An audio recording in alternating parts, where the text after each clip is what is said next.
देखेंगे। वहीं पर हम लोग यहाँ पर एक और भी कॉन्सेप्ट पढ़ेंगे जिसको हम लोग कहते हैं प्रतिवर्ती क्रिया। आज का हमारा मेन टॉपिक जो है वो क्या है बेटा, तंत्रिका तंत्र है। क्या है? तंत्रिका तंत्र, ठीक है ना। तो तंत्रिका तंत्र के बारे में चर्चा करेंगे। और तंत्रिका यही है, ये तंत्रिकाज के ऊपर कुछ इस तरह की आवरण दिखाई दे रहा है। इस आवरण को क्या कहते हैं? एक्शन तुरंत अगर ये सोचना है पहले जो है इन परिधीय तंत्रिका तंत्र में संवेदी और ये जो चालक होती है इसमें। हेलो मेरे प्यारे बच्चों, कैसे हालचाल है? उम्मीद करते हैं कि बेटा आप सब बहुत बढ़िया होंगे। मैं मोहित यादव, आपका दोस्त, आपका शिक्षक, आपका ट्यूटर, और हम लोग यहां पर पढ़ते हैं जीव विज्ञान को, ठीक है। तो मैं आपको यहां पर जीव विज्ञान पढ़ाऊंगा। और जैसा कि आपको पता है कि ये समरी सीरीज है। क्या है ये समरी सीरीज है। और इस समरी सीरीज में हम क्या करते हैं, यहां पर हम लोग एक बड़े से चैप्टर को एक बहुत ही कम शब्दों में उसको जो है समराइज करते हैं, जिससे कि आपका जो रिवीजन है वो बहुत ही क्विक रिवीजन हो जाए और आप पर ज्यादा लोड ना पड़े, ठीक है ना।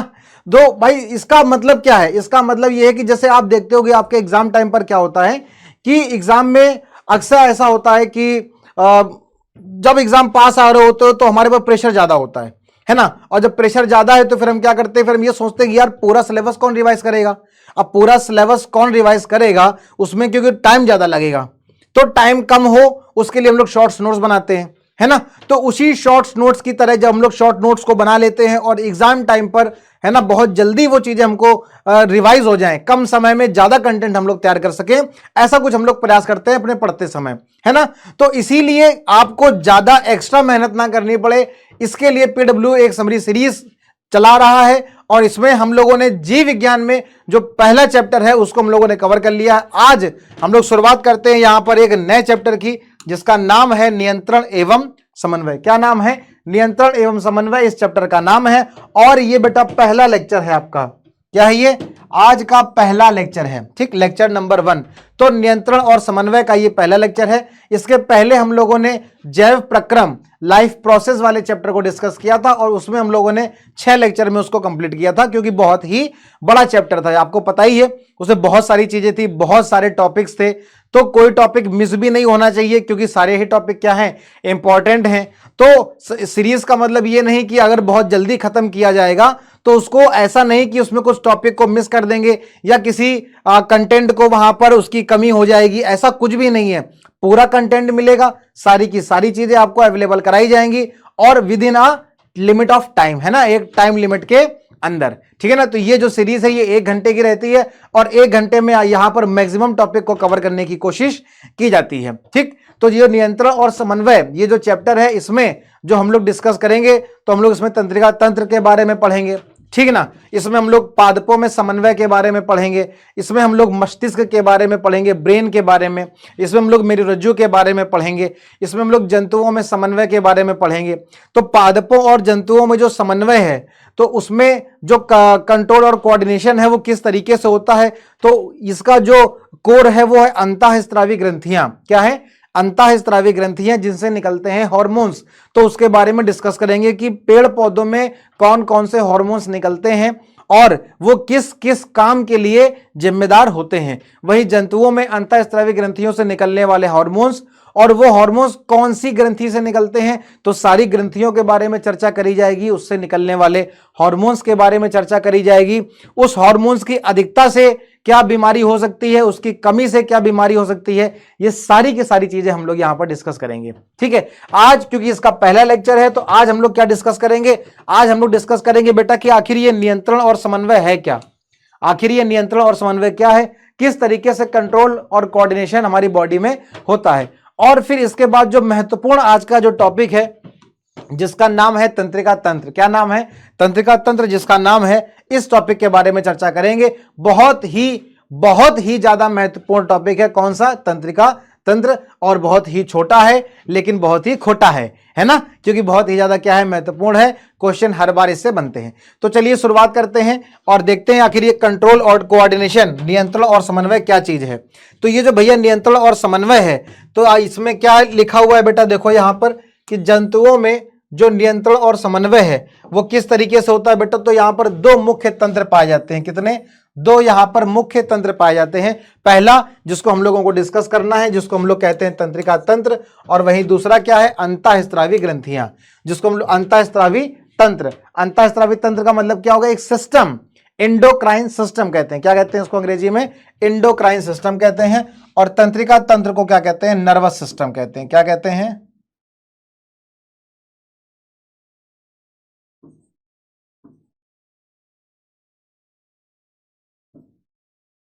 नर्वस सिस्टम कहते हैं। और अंतःस्रावी तंत्र को क्या कहते हैं?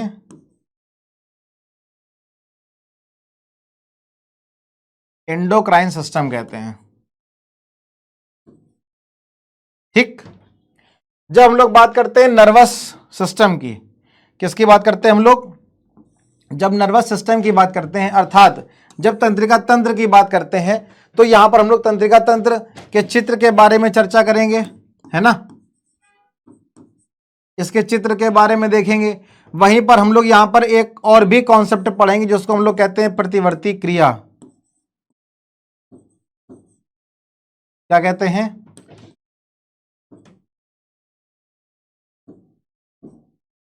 प्रतिवर्ती क्रिया के बारे में समझेंगे, प्रतिवर्ती चाप के बारे में समझेंगे।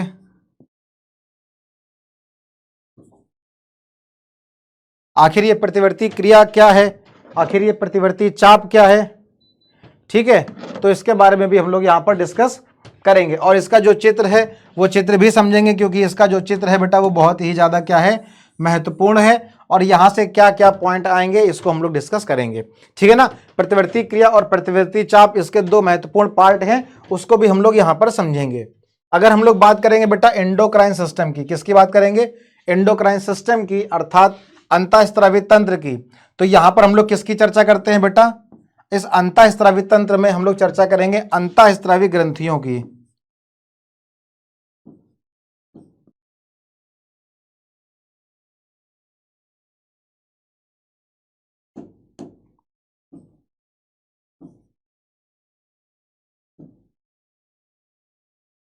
किसकी चर्चा करेंगे बेटा? अंतःस्रावी ग्रंथियों की चर्चा हम लोग यहां पर करेंगे, ठीक है। और जब हम लोग ग्रंथियों की चर्चा करेंगे तो यहां पर कौन कौन सी ग्रंथियां हैं, तो बेटा बहुत सारी यहां पर ग्रंथियां होती हैं, जैसे कि पीयूष ग्रंथि होती है ना, प्रतिवर्ती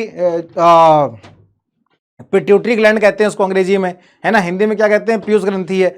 तो पीयूष ग्रंथि को हम लोग पढ़ेंगे, थायराइड ग्रंथि को पढ़ेंगे। चलो तो देख लेते हैं यहां पर हम लोग क्या क्या पढ़ेंगे। इस अंतःस्रावी ग्रंथि में हम लोग अगर जंतुओं की बात करें, किसकी? अगर हम लोग जंतुओं की बात करेंगे तो जंतुओं में यहां पर कौन कौन सी ग्रंथियों की चर्चा करेंगे हम लोग? यहां पर हम लोग पीयूष ग्रंथि के बारे में पढ़ेंगे,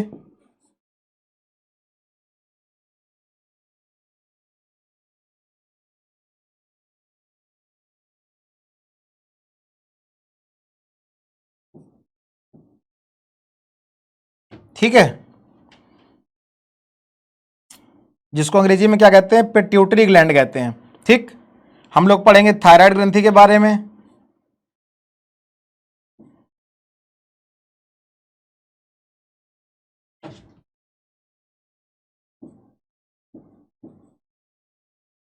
हम लोग पढ़ेंगे पैराथायराइड ग्रंथि के बारे में,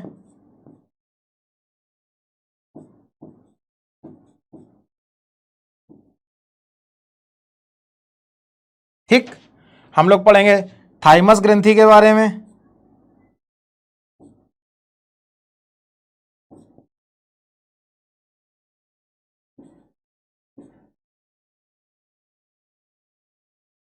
ठीक। पीयूष ग्रंथि,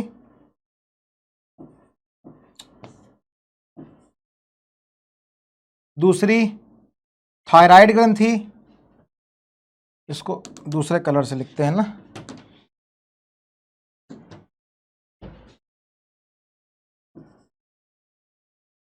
पीयूष ग्रंथि, थायराइड ग्रंथि, पैराथायराइड, थाइमस,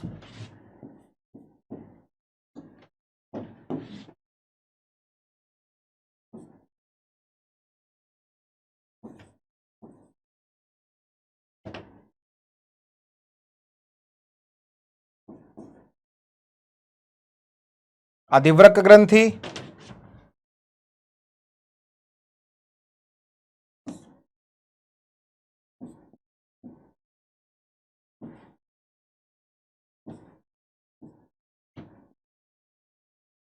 पीनियल ग्रंथि। ठीक, तो पीयूष ग्रंथि अंग्रेजी में इसको कहते हैं पिट्यूटरी ग्लैंड।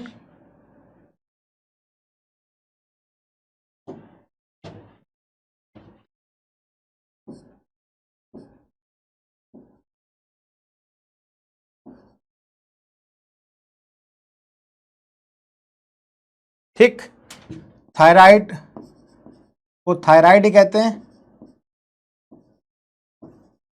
इसको हम लोग अवटु ग्रंथि भी कहते हैं ना।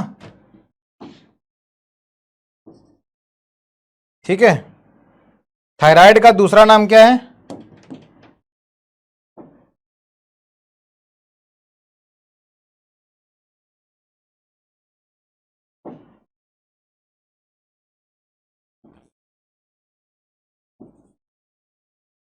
ठीक, इसी को हम लोग अवटु ग्रंथि के भी नाम से जानते हैं। पैराथायराइड को हम लोग परावटु ग्रंथि के नाम से भी जानते हैं, है ना, परावटु।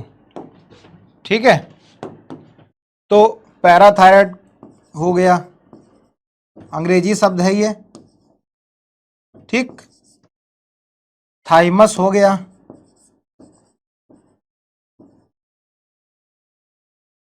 ठीक, अधिवृक्क हो गया, एड्रीनल ग्लैंड। ठीक, पीनियल हो गया,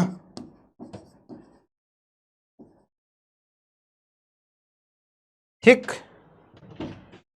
पीयूष ग्रंथि, पीनियल ग्रंथि, थायराइड, पैराथायराइड, थाइमस और अधिवृक्क। इसके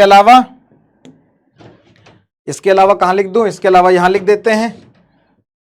आ जाता है फिर गोनेड्स कहते हैं, जिसको जनद कहते हैं। क्या कहते हैं? जनद। ठीक, और जनद में यहां पर दो आ जाएंगे, एक आ जाएगा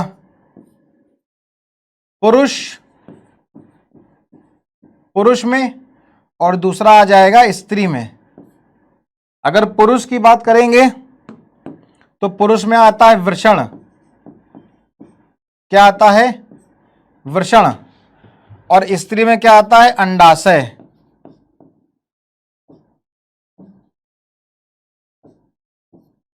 वृषण को अंग्रेजी में क्या कहते हैं? टेस्टिस। और अंडाशय को अंग्रेजी में क्या कहते हैं? ओवरी। ठीक है भाई। जो पीयूष ग्रंथि है, पीयूष ग्रंथि, इसको हम लोग मास्टर ग्रंथि भी कहते हैं।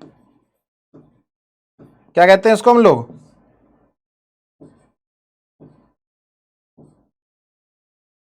Master gland. इसको हम लोग पीयूष ग्रंथि को मास्टर ग्रंथि भी कहते हैं। ठीक है, जब आपको पढ़ाएंगे अंतःस्रावी ग्रंथियों के बारे में तब वहां पर इसकी चर्चा करेंगे, आखिर क्यों पीयूष ग्रंथि को जो है मास्टर ग्रंथि कहते हैं। ठीक, तो पीयूष ग्रंथि हो गया, पीनियल ग्रंथि, फिर गले में पाई जाती है थायराइड, पैराथायराइड, ये दोनों हो गई, थाइमस हो गया, अधिवृक्क हो गया और हो गया जनद। ठीक है ना। तो इन ग्रंथियों के बारे में चर्चा करेंगे, किसमें? ये सारी की सारी ग्रंथियां कहां पाई जाती है? जंतुओं में। कहां पाई जाती है? जंतुओं में, है ना। पेड़ पौधों में भी निकलने वाले कुछ हार्मोन्स होते हैं, वहां पर भी समन्वय पढ़ेंगे, चाहे फिर वो ऑक्सिन की बात हो या जिबरेलिन की, या फिर साइटोकाइनिन की बात हो, या एथाइलिन की, या फिर एब्सिसिक एसिड की, एब्सिसिक अम्ल की। तो ये 5 तरह के हार्मोन्स हम लोग पेड़ पौधों में भी पढ़ेंगे, उसकी भी चर्चा हम लोग आगे आने वाली क्लास में करेंगे। ठीक, तो ये हो गया नियंत्रण और समन्वय में हम लोगों को क्या क्या चीजें पढ़नी है और किस तरीके से हम लोग पढ़ेंगे, ये हो गई सारी की सारी भूमिका। ठीक है ना। तो अब हम लोग देखते हैं कि मेन जो टॉपिक है हमारा आज का, जो अभी तो ये भूमिका थी, अब आज का हमारा मेन टॉपिक जो है वो क्या है बेटा? तंत्रिका तंत्र है। क्या है? तंत्रिका तंत्र। ठीक है ना। तो तंत्रिका तंत्र के बारे में चर्चा करेंगे, और तंत्रिका तंत्र की जो इकाई होती है, तंत्रिका तंत्र की जो संरचनात्मक एवं क्रियात्मक इकाई, बहुत पूछते हैं ये,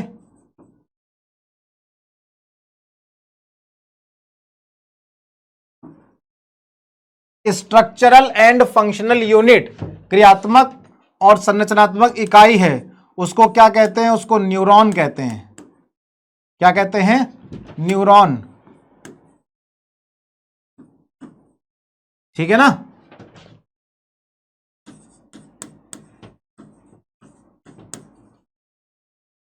स्ट्रक्चरल एंड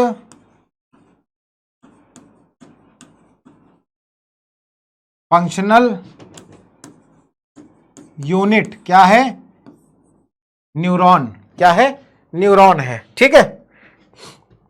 और तंत्रिका, तंत्र की जब हम चर्चा करेंगे बेटा, तो नियंत्रण और समन्वय में जो तंत्रिका तंत्र है वो तंत्रिका और पेशीय ऊतक द्वारा प्रदान किया जाता है। जो नियंत्रण और समन्वय है वो किसके माध्यम से बेटा प्रदान किया जाता है? तंत्रिका के माध्यम से प्रदान किया जाता है और पेशी ऊतक के माध्यम से प्रदान किया जाता है। ठीक है। और ये वही पॉइंट आ गया जो हमने आपको बताया, जो बहुत ही ज्यादा महत्वपूर्ण है कि जो तंत्रिका तंत्र है ये किससे मिलकर के बना होता है? तो ये तंत्रिका कोशिकाओं से मिलकर के बना होता है, जिसको हम लोग न्यूरॉन्स भी कहते हैं। क्या कहते हैं? जिसको हम लोग न्यूरॉन भी कहते हैं। तो ये जो तंत्रिका तंत्र है, ये तंत्रिका कोशिकाओं से मिलकर के बना होता है, जिसको हम लोग न्यूरॉन्स भी कहते हैं। क्या होता है इसका? ये एक संगठित जाल होता है। क्या होता है बेटा? संगठित जाल होता है। और विद्युत आवेग को, किसको बेटा? इलेक्ट्रिक इंपल्स को, किसको?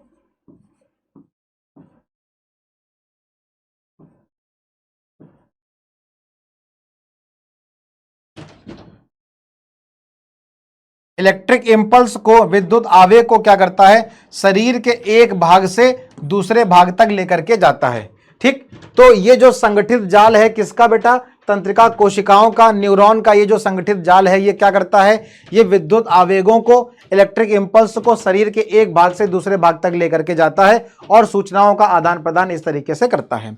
ठीक है ना? यहीं पर हम लोग एक टर्म आगे चल करके पढ़ेंगे बेटा, जिसको हम लोग ग्राही बोलते हैं, रिसेप्टर बोलते हैं। ठीक है ना? ये रिसेप्टर, ये ग्राही क्या है? तो ये सूचनाओं को लेते हैं, है ना? जैसे कि मान लो किसी ने आपको छुआ, क्या किया बेटा? जैसे किसी ने आपको छुआ, तो जब कोई आपको छुएगा तो आपको पता चलेगा ना कि आपको कोई छू रहा है, आपको कोई टच कर रहा है ना? किसी ने तुमको नकोड़ लिया, अब कोई तुमको नकोड़ लेगा तो तुमको पता चलेगा ना कि कोई तुमको नकोड़ रहा है।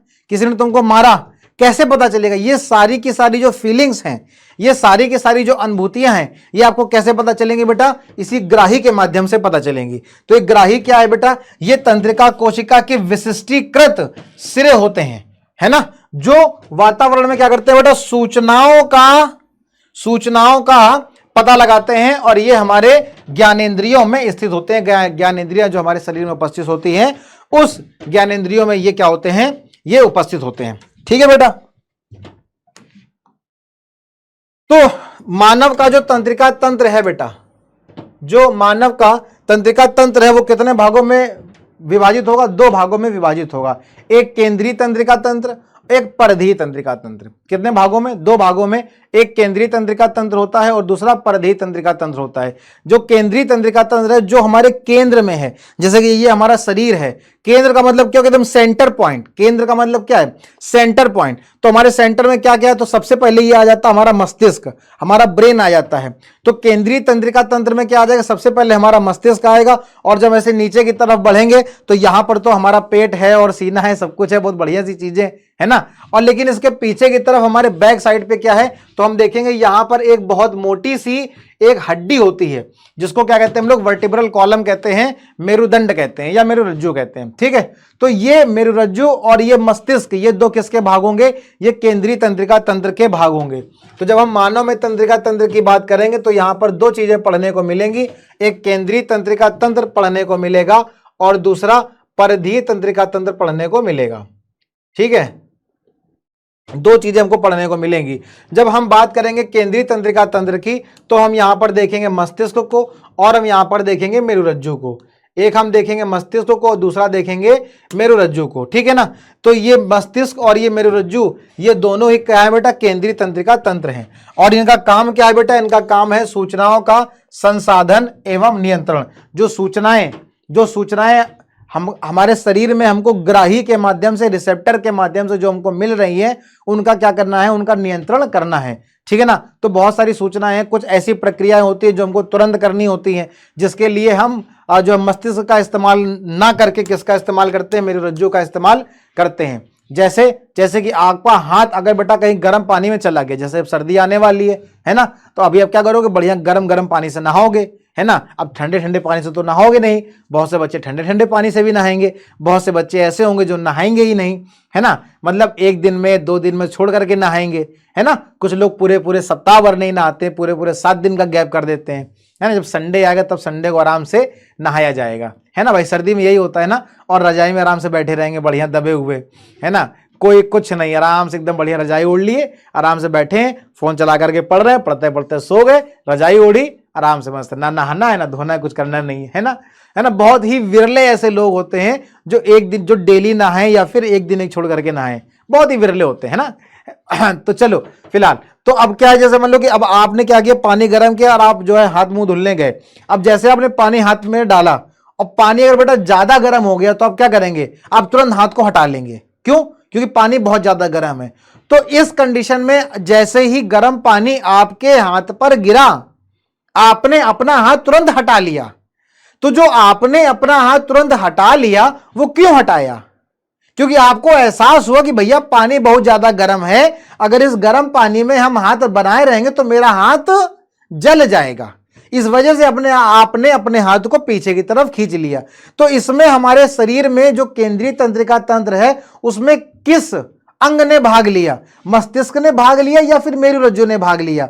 तो उसमें भाग लिया मेरुरज्जु ने। क्यों? क्योंकि ये इस काम को करने के लिए बहुत तुरंत एक्शन लेना था, क्विक एक्शन, तुरंत। अगर ये सूचनाएं पहले जो है इन परिधीय तंत्रिका तंत्र में संवेदी और ये जो चालक होती हैं, इसमें आगे हम लोग देखेंगे अभिवाही तंत्रिकाएं हैं और इसमें अपवाही तंत्रिकाएं हैं। तो अब अगर जो सूचनाएं हैं वो अभिवाही तंत्रिकाओं से होते हुए जाएंगी, फिर वो मेरुरज्जु में जाकर के फिर वो हमारे मस्तिष्क में जाएंगी, फिर हमारा मस्तिष्क पता लगाएगा कि नहीं भैया पानी बहुत गर्म है, तुमको हाथ हटा लेना चाहिए। तो ये जो सूचना है फिर ये अपवाही तंत्रिका तंत्र के माध्यम से वापस उसी शरीर के अंग में आएगी जिस अंग में आपका पानी गिरा है। फिर वो उसको आदेश देगी कि भैया हाथ हटाओ।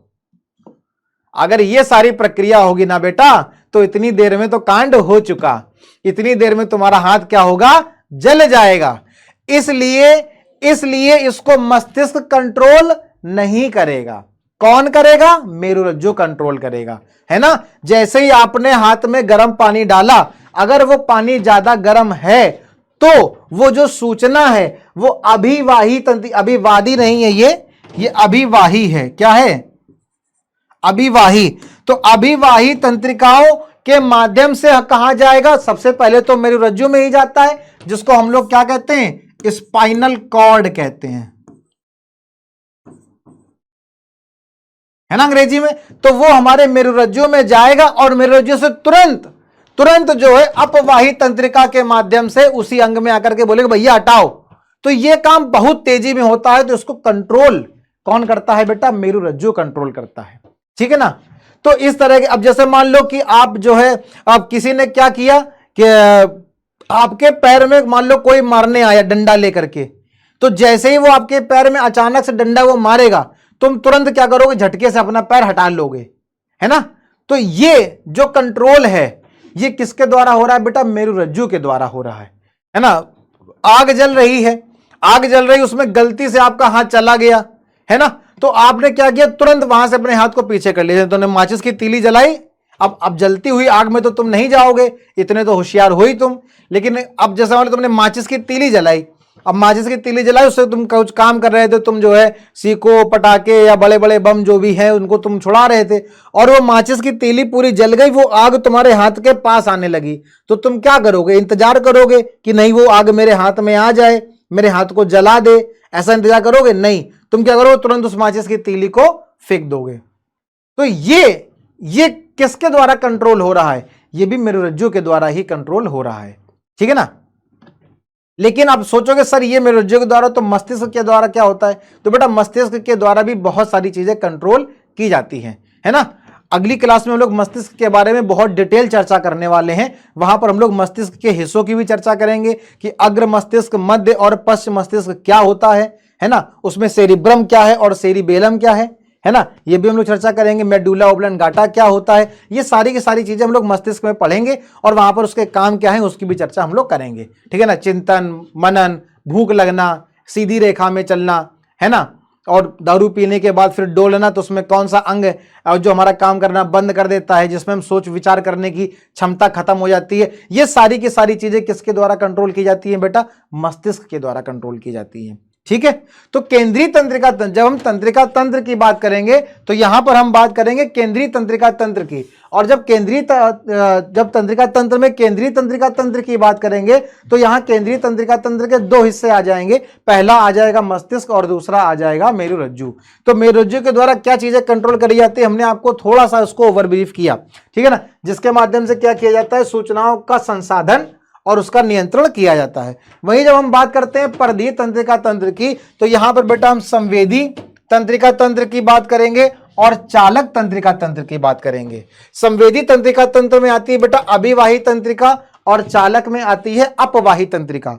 जो अभिवाही तंत्रिका है ये क्या करती है, ये सूचनाओं को अंगों से लेकर के जाती है। ये मेरा अंग है और इसमें हमने डाला गर्म पानी, तो ये जैसे हम इस अंग में अपने हाथ में गर्म पानी डाल लेंगे तो यहां से सूचना कहां जाएगी, तुरंत हमारे मेरुरज्जु में जाएगी। तो क्या करती है, ये उद्दीपन को, किसको, उद्दीपन को अंगों से कहां लेकर के जाएगी, केंद्रीय तंत्रिका तंत्र में लेकर के जाएगी। इस अंग से केंद्रीय तंत्रिका तंत्र के किस भाग तक लेकर के जाना हो, चाहे वो मेरुरज्जु हो चाहे वो मस्तिष्क हो, जहां भी लेकर के जाना होगा वो उसके अकॉर्डिंग उसको लेकर के जाएगी परिस्थिति के हिसाब से। वहीं जो अपवाही तंत्रिका है ये क्या करेगी, तो ये उद्दीपन को वापस लाएगी। जो रिजल्ट है, तुमको हाथ हटा लेना है, तुमको गर्म पानी में हाथ नहीं डालना है, या तुमको जो भी काम करना है उसके लिए वापस अंगों तक वो उद्दीपन आएगा। वो कौन लाएगा, वो अपवाही तंत्रिकाएं लाएंगी। जो नियामक उद्दीपन जिसको हम लोग कहते हैं, ये जो नियामक उद्दीपन है, ये केंद्रीय तंत्रिका तंत्र से कहां तक आएगा, अंगों तक आएगा। ये जा रहा था अंगों से केंद्रीय तंत्रिका तंत्र तक जाएगा और ये अंगों तक आएगा। केंद्रीय तंत्रिका तंत्र से मस्तिष्क हो या मेरुरज्जु, वहां से उस अंगों तक वापस आएगा, ठीक। तो ये तो हम लोगों ने पढ़ा तंत्रिका तंत्र के बारे में। और इसी में जब परिधीय तंत्रिका तंत्र की हम बात करेंगे तो यहां पर हमको एक और बिंदु देखने को मिलता है। जैसे कि हम लोगों ने अभी देखा संवेदी और चालक, तो संवेदी और चालक के अलावा चालक में हमको यहां पर दो और चीजें देखने को मिलेंगी। एक होगा कायिक तंत्रिका तंत्र और एक होगा स्वायत्त तंत्रिका तंत्र, जिसको हम लोग कहते हैं सोमैटिक, और स्वायत्त को कहते हैं ऑटोनॉमस।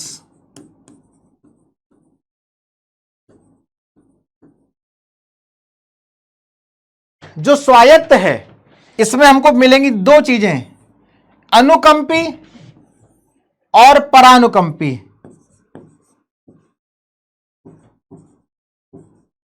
सिंपैथेटिक और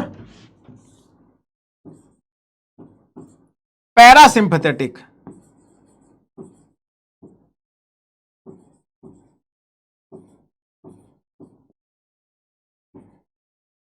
सिंपैथेटिक और पैरासिम्पैथेटिक दो चीजें हमको यहां पर देखने को मिलेंगी, किसमें, स्वायत्त में, ऑटोनॉमस में। वहीं जब हम बात करते हैं कायिक की, सोमैटिक की, तो ये क्या करता है बेटा, ये उद्दीपनों को केंद्रीय तंत्रिका तंत्र से अनैच्छिक अंगों व चिकनी पेशियों में पहुंचाता है। कहां पहुंचाता है, चिकनी पेशियों में पहुंचाता है, स्मूथ मसल्स में पहुंचाता है और अनैच्छिक अंगों तक पहुंचाता है, ठीक। ये भी काम किसके द्वारा होता है, ये परिधीय तंत्रिका तंत्र के द्वारा ये काम होता है। तो ये हम लोगों ने समझा बेटा फ्लो चार्ट के माध्यम से। किसके माध्यम से समझा, फ्लो चार्ट के माध्यम से समझा। अभी हम देखेंगे बेटा थोड़ा डायग्राम के माध्यम से, चित्र के माध्यम से, कि आखिर ये जो तंत्रिका तंत्र है इसका चित्र कैसा होता है, कैसा दिखता है ये और कैसे काम करता है ये। तो जब हम बात करते हैं तंत्रिका तंत्र की, जिसकी संरचनात्मक और क्रियात्मक इकाई क्या होती है, तंत्रिका कोशिका। क्या होती है? तंत्रिका कोशिका, जिसको अंग्रेजी में न्यूरॉन कहते हैं। क्या कहते हैं अंग्रेजी में? न्यूरॉन कहते हैं। ये है क्या? ये तंत्रिका तंत्र की संरचनात्मक और क्रियात्मक इकाई होती है। ये जो भैया, ये जो तंत्रिका कोशिका है, ये जो न्यूरॉन है, ये तंत्रिका तंत्र की संरचनात्मक और क्रियात्मक structural and functional unit of nervous system होती है। ये चित्र की जब हम लोग बात करते हैं तो यहां पर देखते हैं कुछ इस तरह का चित्र पाया जाता है बेटा। ये जो चित्र है, इस चित्र में आप ये जो यहां पर बहुत सारी शाखाएं देख रहे हैं, ये जो शाखाएं निकली हुई हैं बेटा, ये शाखा, फिर ये शाखा आगे चल करके यहां पर ऐसे निकल गई, इधर ऐसे निकल गई, इधर ये जा करके बेटा यहां से ये इस तरह से आ गई, और ये शाखा इस तरह से निकल गई। तो ये जो शाखाएं हैं,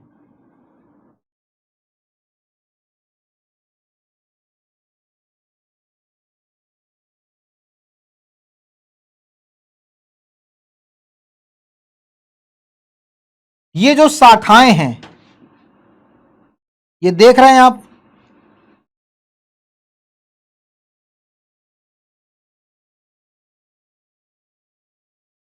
ये इस तरीके से,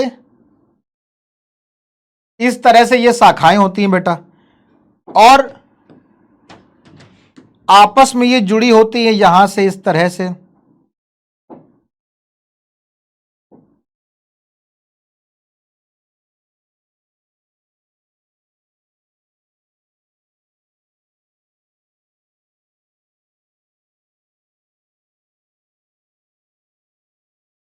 इस तरह से ये शाखाएं आपस में जुड़ी रहती हैं। ठीक, इनको क्या कहते हैं?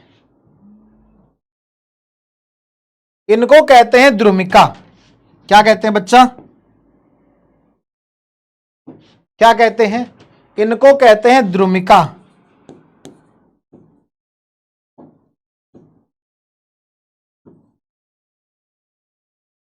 अंग्रेजी में कहते हैं डेंड्राइट्स।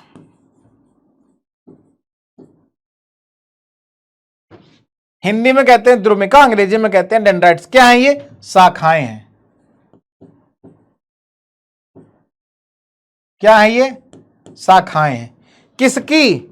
ये जो आप यहां पर ये जो चित्र देख रहे हो, ये यहीं से तो ये जुड़ी है।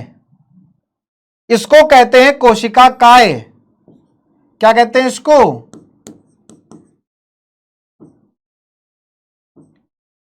कोशिका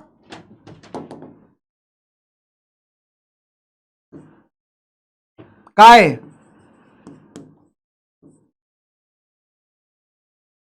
अंग्रेजी में कहते हैं सेल बॉडी। अंग्रेजी में क्या कहते हैं? Cell body. हिंदी में कहते हैं कोशिका काय। ये है। और इसके बीच में जो ये वाला चित्र देख रहे हो, इसको कहते हैं केंद्रक। क्या कहते हैं?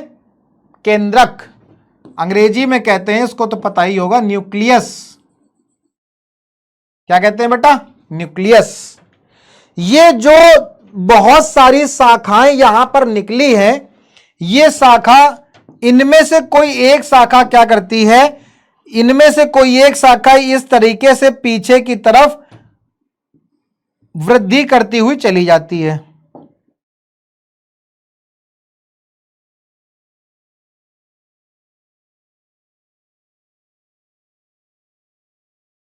ये पीछे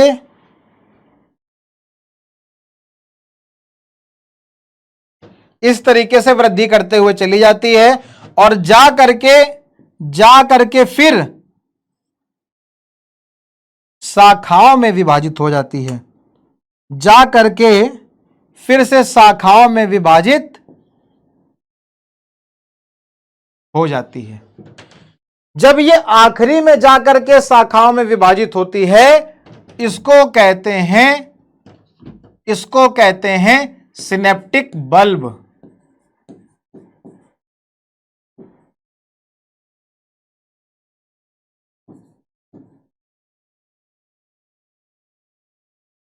इसको कहते हैं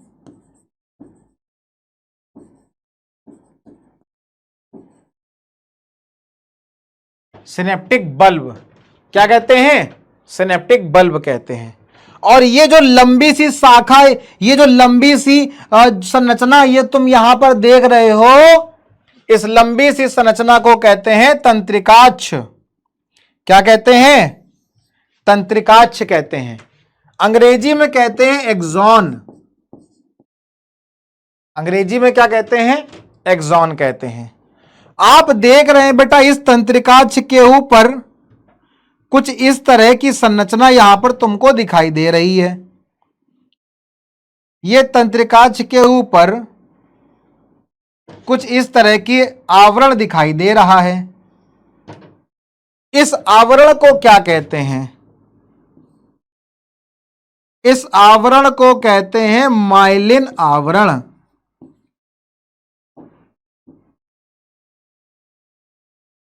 क्या कहते हैं?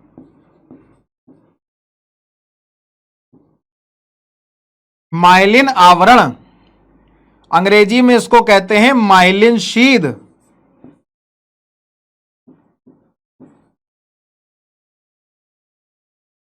क्या कहते हैं? माइलिन शीद कहते हैं अंग्रेजी में इसको। हिंदी में कहते हैं उसको माइलिन आवरण।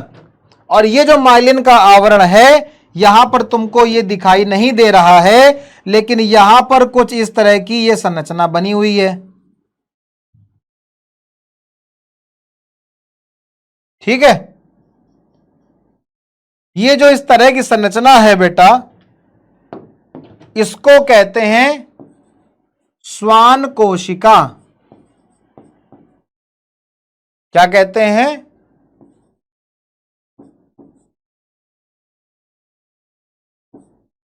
श्वान कोशिका। अंग्रेजी में कहते हैं श्वान सेल।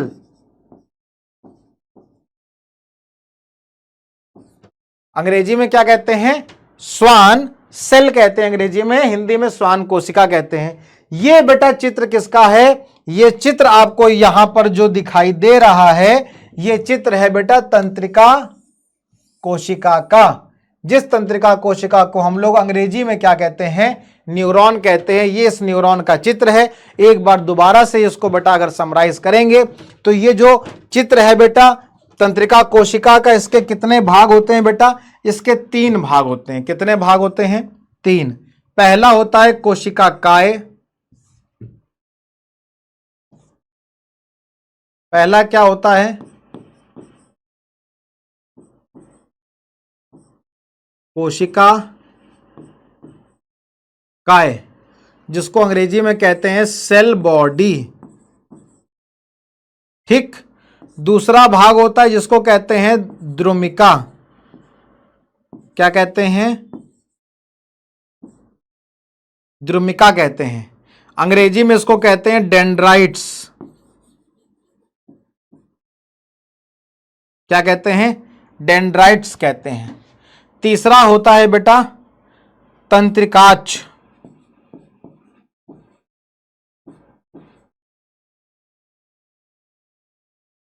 तीसरा होता है तंत्रिकाक्ष, अंग्रेजी में कहते हैं एक्सॉन। इस एक्सॉन में हमको यहां पर बहुत सारी चीजें देखने को मिलती हैं। इस तंत्रिकाक्ष में, इस तंत्रिकाक्ष के ऊपर जो आवरण होता है उसको माइलिन आवरण कहते हैं। क्या कहते हैं उसको?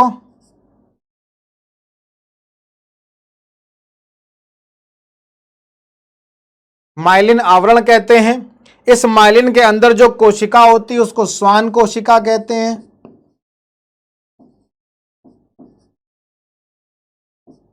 क्या कहते हैं? श्वान कोशिका कहते हैं। और जो तंत्रिकाक्ष का जो अंतिम सिरा होता है, तंत्रिकाक्ष का ये जो अंतिम सिरा होता है जो शाखाओं में विभाजित हो जाता है, इसको क्या कहते हैं? इसको सिनेप्टिक बल्ब कहते हैं। क्या कहते हैं?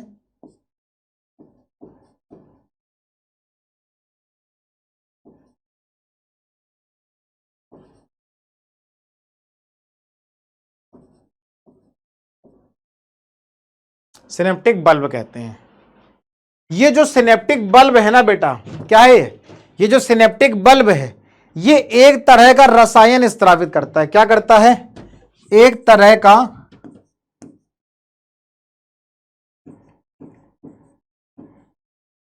रसायन निकालता है, एक तरह का केमिकल निकालता है। इस केमिकल को क्या कहते हैं? इस केमिकल को न्यूरोट्रांसमीटर कहते हैं। क्या कहते हैं? न्यूरोट्रांसमीटर कहते हैं।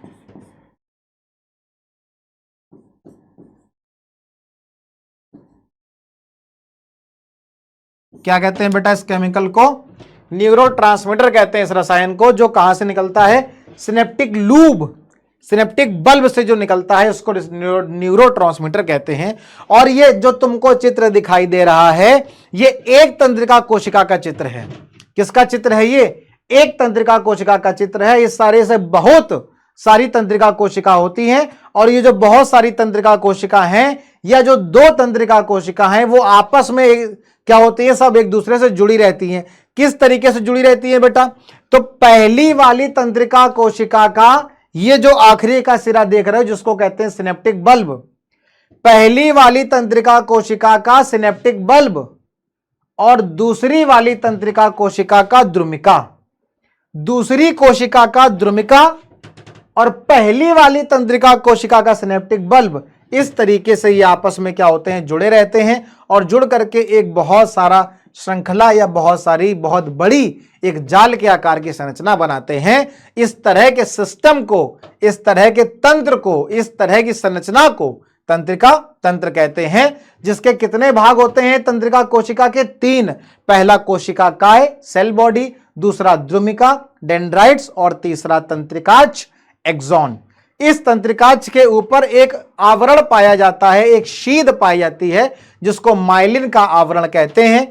और इस माइलिन आवरण के अंदर कुछ कोशिकाएं पाई जाती हैं, जिसको श्वान कोशिका कहते हैं। और ये जो तंत्रिकाच है, ये आखिरी की तरफ, आखिरी में एकदम पीछे की तरफ, अंतिम सिरे की तरफ जाकर के शाखाओं में विभाजित होता है, और कुछ बल्ब के आकार की, गोल गोल बल्ब के आकार की संरचना का निर्माण करता है, जिसको सिनेप्टिक बल्ब कहते हैं। ये जो सिनेप्टिक बल्ब होता है, ये एक तरह के केमिकल का स्त्रावण करता है। इस केमिकल को हम लोग न्यूरोट्रांसमीटर कहते हैं। क्या कहते हैं?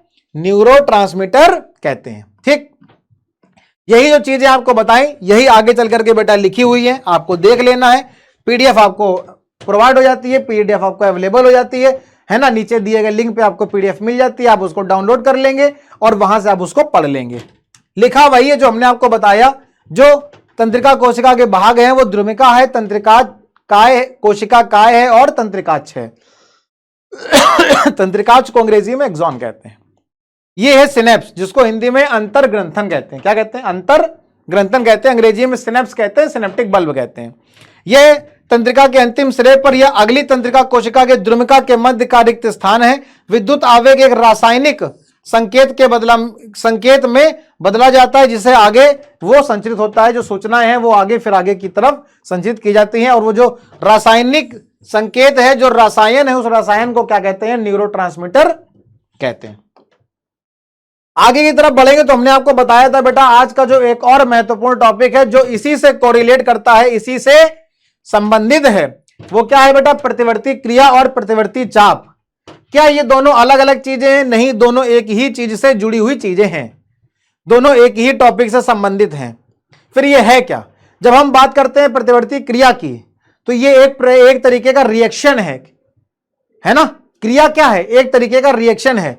आपने अपने हाथ को गर्म पानी में डाला और तुरंत वहां से बाहर की तरफ खींच लिया, तुरंत वहां से गर्म पानी से अपने हाथ को बाहर की तरफ निकाल लिया। क्या है ये? प्रतिवर्ती क्रिया है। किसी काम के करने के विरुद्ध, उसके अगेंस्ट जो एक्शन है वो।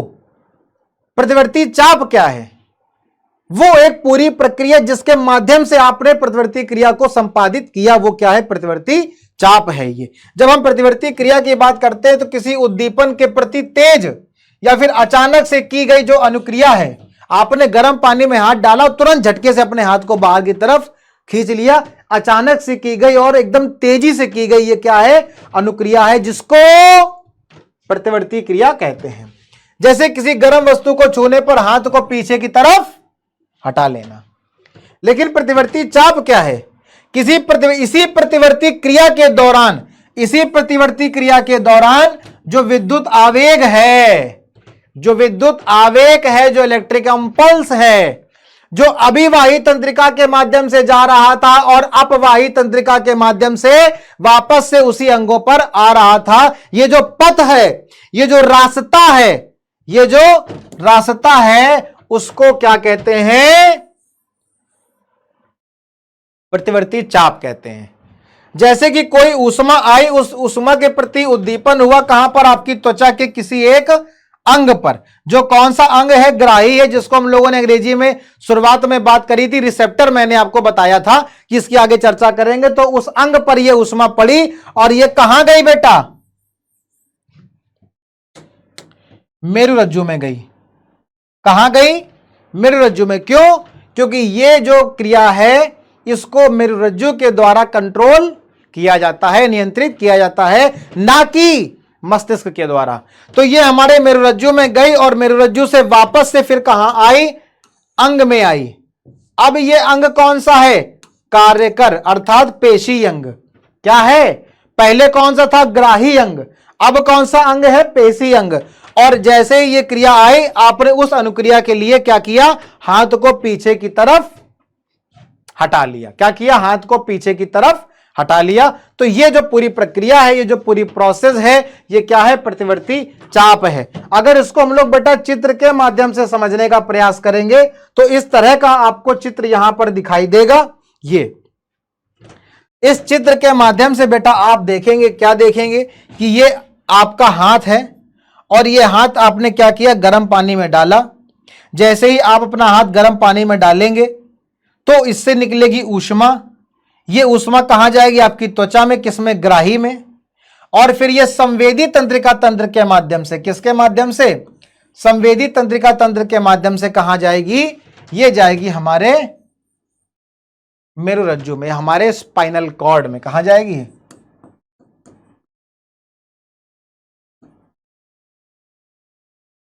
हमारे मेरुरज्जु में जाएगी, है ना।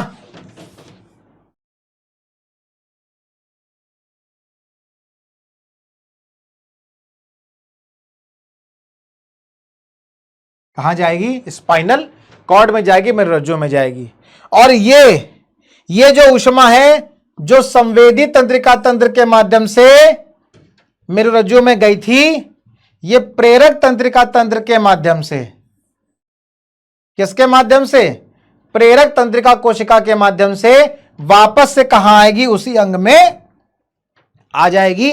ये चित्र के माध्यम से आप यहां पर समझ सकते हैं। अगर परिभाषा को समझेंगे तो हमारे शरीर का जो कोई अंग है, हमारे शरीर का जो कोई भी अंग है जिसमें अत्यधिक गर्म, कोई ठंडा या फिर कोई नुकीली वस्तु के संपर्क में जैसे ही वो आता है तो उस अंग को अचानक से हटा लिया जाता है। और ये जो बेटा क्रिया विधि है जो किसके माध्यम से होती है? जो परिधीय तंत्रिका तंत्र के माध्यम से होती है, क्योंकि संवेदी और चालक ये दोनों ही परिधीय तंत्रिका तंत्र के भाग हैं।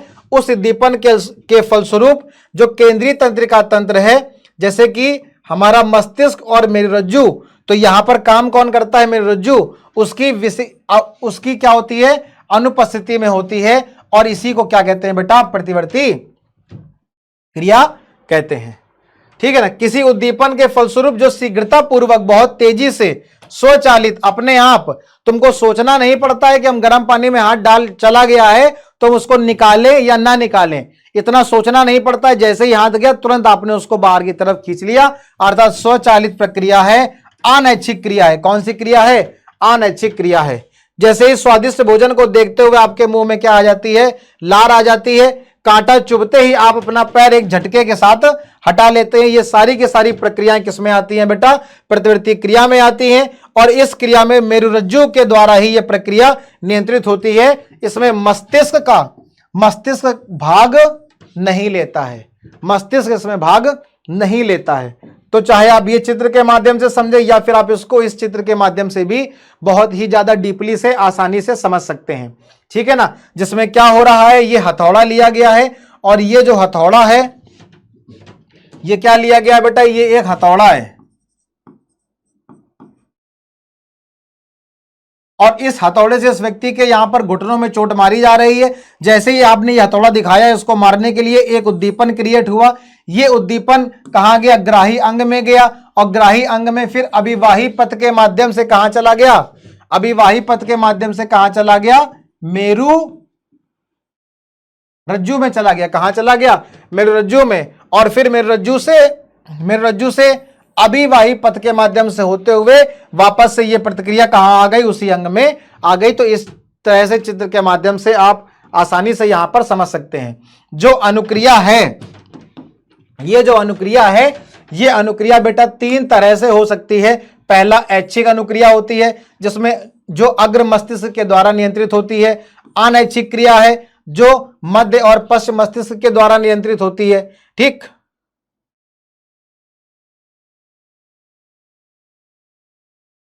और जब हम बात करेंगे प्रतिवर्ती क्रिया की, तो यह प्रतिवर्ती क्रिया बेटा मेरुरज्जु के द्वारा नियंत्रित होती है। ये जो प्रतिवर्ती क्रिया है ये मेरुरज्जु के द्वारा नियंत्रित होती है। तो अगर आप बात करोगे ऐच्छिक क्रिया की या आप बात करोगे अनैच्छिक क्रिया की, तो इन दोनों ही क्रियाओं में कौन भाग लेता है, मस्तिष्क। इन दोनों ही क्रियाओं में कौन भाग लेता है, मस्तिष्क। किसमें बेटा भाग लेता है, ऐच्छिक क्रिया में और अनैच्छिक क्रिया में। लेकिन जब बात होती है बेटा प्रतिवर्ती क्रिया की, किसकी बात होती है, प्रतिवर्ती क्रिया की, जिसको अंग्रेजी में हम लोग कहते हैं रिफ्लेक्स एक्शन। तो जब प्रतिवर्ती क्रिया की बात होती है तो उसमें बेटा किसके द्वारा नियंत्रित होता है, ये मेरुरज्जु के द्वारा नियंत्रित होता है। जैसे ही किसी गर्म वस्तु को छूने पर हाथ को पीछे से हटा लेना। ठीक, तो आई होप कि आपको यहां पर सारे के सारे पॉइंट आज समझ में आ गए होंगे। अगर रिवीजन की बात करेंगे बेटा तो हम लोगों ने आज किस किस चीजों को पढ़ा। आज हम लोगों ने बेटा क्या देखा, तो हम लोगों ने देखा कि नियंत्रण और समन्वय किस तरीके से होता है।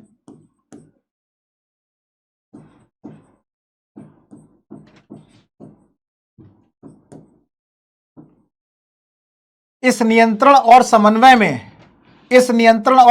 में तंत्रिका तंत्र की क्या भूमिका है।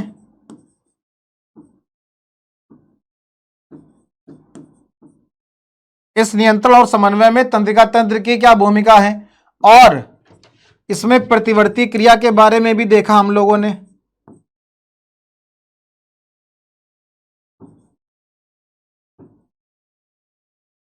वहीं प्रतिवर्ती चाप के बारे में भी देखा हम लोगों ने,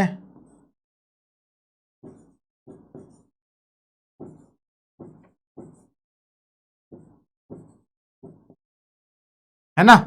तो प्रतिवर्ती क्रिया के बारे में देखा, प्रतिवर्ती चाप के बारे में देखा, तंत्रिका तंत्र के बारे में पढ़ा। और तंत्रिका तंत्र में हम लोगों ने किसके बारे में पढ़ा, तंत्रिका कोशिका के बारे में देखा।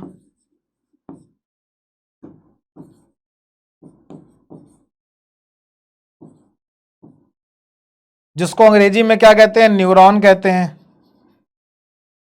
क्या कहते हैं अंग्रेजी में, न्यूरॉन कहते हैं। जिसके तीन भाग होते हैं, है ना। तो इसके बारे में देखा, इसके तीन कौन कौन से भाग होते हैं। तो इसके तीन भागों में क्या आ जाता है, कोशिका काय आ जाता है, द्रुमिका आ जाती है और तंत्रिकाछ आ जाती है। तो ये हम लोगों ने देखा, ठीक है ना बेटा। तो आज हम लोगों ने ये तंत्रिका तंत्र के बारे में पढ़ा, जो कि क्या है, बहुत ही ज्यादा महत्वपूर्ण टॉपिक है। क्वेश्चन आता है, प्रतिवर्ती क्रिया, प्रतिवर्ती चाप, इनसे क्वेश्चन पूछा जाता है 101%।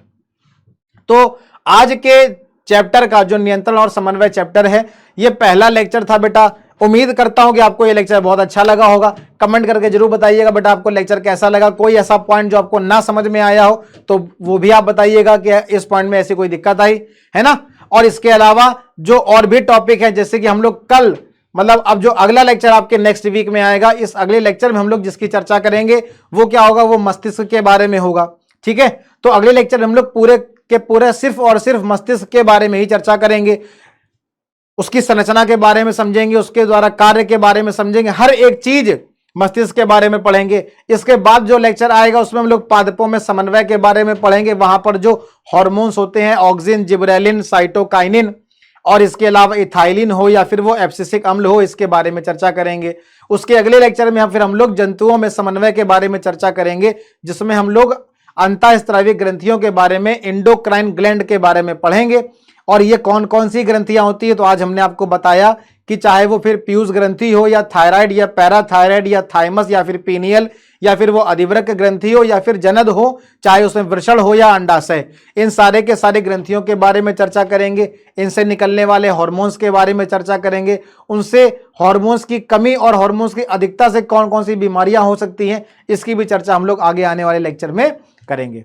ठीक है बेटा, तो मिलते हैं हम लोग अगले लेक्चर में। आई होप कि आपको आज के सारे पॉइंट क्लियर हुए होंगे। कमेंट करके जरूर बताइएगा आपको आज का लेक्चर कैसा लगा। बहुत बहुत धन्यवाद।